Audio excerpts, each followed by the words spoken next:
Hi viewers, welcome to Navitech solution. మీకు ఈరోజు కంప్యూటర్లో టాస్క్ మేనేజర్ని కీబోర్డ్ ద్వారా ఎలా ఓపెన్ చేయాలో చూపెడదాం. మరి టాస్క్ మేనేజర్ అనగానే మనం ఏమనుకుంటామంటే ఏదో అనుకుంటుంటాం.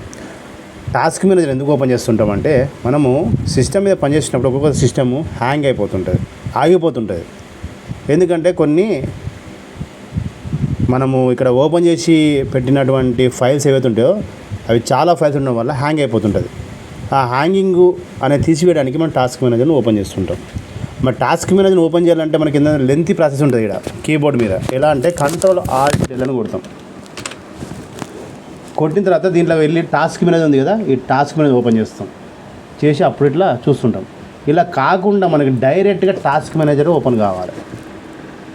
అలాంటి దానికి కూడా మనకు కీబోర్డ్ మీద ఒక షార్ట్ కట్ ఉంది. అదేంటిదో కాదు, మనం సింపుల్గా కీబోర్డ్ మీద Ctrl+Shift+Escape అని ఎంటర్ చేయండి.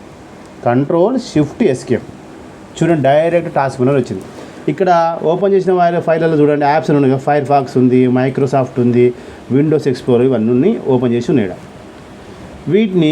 ఇవన్నీ ఓపెన్ చేయడం వల్ల కూడా ఒకసారి ఏంటంటే మన సిస్టము స్లోగా రన్ అవుతుంటుంది. ఈ స్లోగా రన్ అవుతున్నప్పుడు మనం ఏదైతే ఫైల్ తీసేయాలనుకుంటామో అన్నీ కూడా ఇక్కడ డిలీట్ చేయొచ్చు. డిలీట్ చేయగానే మన సిస్టమ్ యథాస్థానానికి వచ్చి మనకు స్పీడ్గా రన్ కావడం జరుగుతుందండి.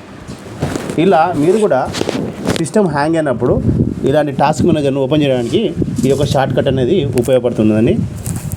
ఈ యొక్క వీడియో కనుక మీకు నచ్చినట్లయితే లైక్ చేయండి, షేర్ చేయండి, సబ్స్క్రైబ్